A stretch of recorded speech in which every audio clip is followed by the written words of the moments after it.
ପରଟାର recipe ତ ଆପଣମାନେ ବହୁତ ଥର କରି ଖାଇଥିବେ, ହେଲେ କେବେ ଏମିତି ଗଜାମୁଗରେ ଚଟପଟା ପରଟା କରିଛନ୍ତି କି? ଚାଲନ୍ତୁ ଆଜି ଗଜାମୁଗରେ ଗୋଟେ ହେଲ୍ଦି ପରଟା ତିଆରି କରିବା। ନମସ୍କାର, ଦୀପ୍ତିସ୍ ଫୁଡ୍ ଷ୍ଟୁଡ଼ିଓକୁ ଆପଣମାନଙ୍କୁ ଅନେକ ଅନେକ ସ୍ୱାଗତ। ପରଟା କରିବା ପାଇଁ ପ୍ରଥମେ ଆମେ ନେଇଯିବା କିଛି ଅଟା, ସ୍ୱାଦ ହିସାବରେ ପକାଇଦେବା ଲୁଣ, ଟିକେ କଳା ଜିରା ଆଉ କିଛି ଜୁଆଣି କେମିତି କ୍ରସ୍ କରିକି ପକାଇଦେବା। ତାପରେ ଅଟାକୁ ଆମେ ଭଲ ରୂପରେ ଏମିତି ମିଶାଇ ସାରିଲା ପରେ ଅଳ୍ପ ଅଳ୍ପ ପାଣି ଦେଇକି ଆମେ ଚକଟି ଦେବା। ଯେତେବେଳେ ଆମେ ଭଲ ରୂପରେ ଆକୁ ଚକଟି ସାରିବା କିଛି ସମୟ ଆକୁ କଭର୍ କରିବାକୁ ଛାଡ଼ିଦେବା। ତା ଭିତରେ ଆମେ ନେଇଯିବା କିଛି ଗଜାମୁଗ। ଗଜାମୁଗକୁ ଆମେ ଗ୍ରାଇଣ୍ଡିଙ୍ଗ କରିକି ନେବାର ଅଛି। ଗଜାମୁଗରେ ଜମାରେ ବି ପାଣି ଦେବାନି। କିଛି କଞ୍ଚା ଲଙ୍କା ଆଉ ଅଦା ପକାଇ ଦେଇକି ଆମେ ବାଟିଦେବା। ଜମାରେ ବି ଚିକଣ କରିକି ବାଟିବାନି, ଏମିତି ଖଦଡ଼ ହିଁ ଟିକେ ରହିବ। ତାପରେ ଯେତେବେଳେ ଫ୍ରାଏ ପ୍ୟାନ୍ ଭଲ ରୂପେ ଗରମ ହେଇଯିବ, ପକାଇଦେବା ଟିକେ ତେଲ, ଜିରା ଆଉ ଟିକେ ହେଙ୍ଗୁ ପକାଇଦେବା। ତାପରେ ଆମେ ଯେଉଁ ଗ୍ରାଇଣ୍ଡିଙ୍ଗ କରିକି ରଖିଥିଲେ ଗଜାମୁଗ ତାକୁ ପକାଇ ସାରିଲା ପରେ କିଛି ମସଲା ଆଡ଼୍ କରିବା।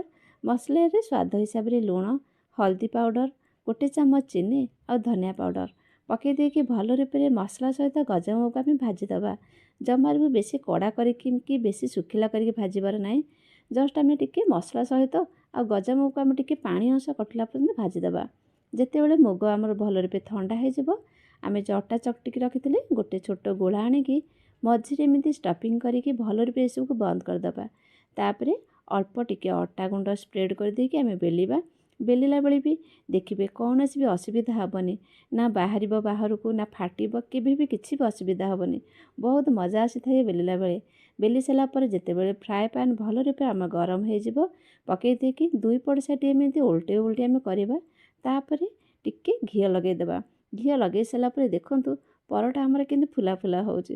ପୁରା ପକେଟ୍ ଭଳି ଏ ପରଟା ପୁରା ଫୁଲା ଫୁଲା ହେଇକି ରହିବ। ଆଉ ଖାଇବା ପାଇଁ ତ ବହୁତ ହିଁ ଟେଷ୍ଟ ଲାଗିଥାଏ। ନିହାତି ଆପଣମାନେ ଏମିତି ଗଜାମୁଗର ଗୋଟେ ହେଲ୍ଦି ପରଟା କରନ୍ତୁ। ସକାଳ ହେଉ କିମ୍ବା ସନ୍ଧ୍ୟାର ଜଳଖିଆ ପାଇଁ ହେଉ, ସବୁଠାରୁ ବେଷ୍ଟ ରେସିପି। ଆଶା କରୁଛି ଆଜିର ରେସିପିଟି ଆପଣମାନଙ୍କୁ ନିହାତି ରୂପରେ ଭଲ ଲାଗୁଥିବ।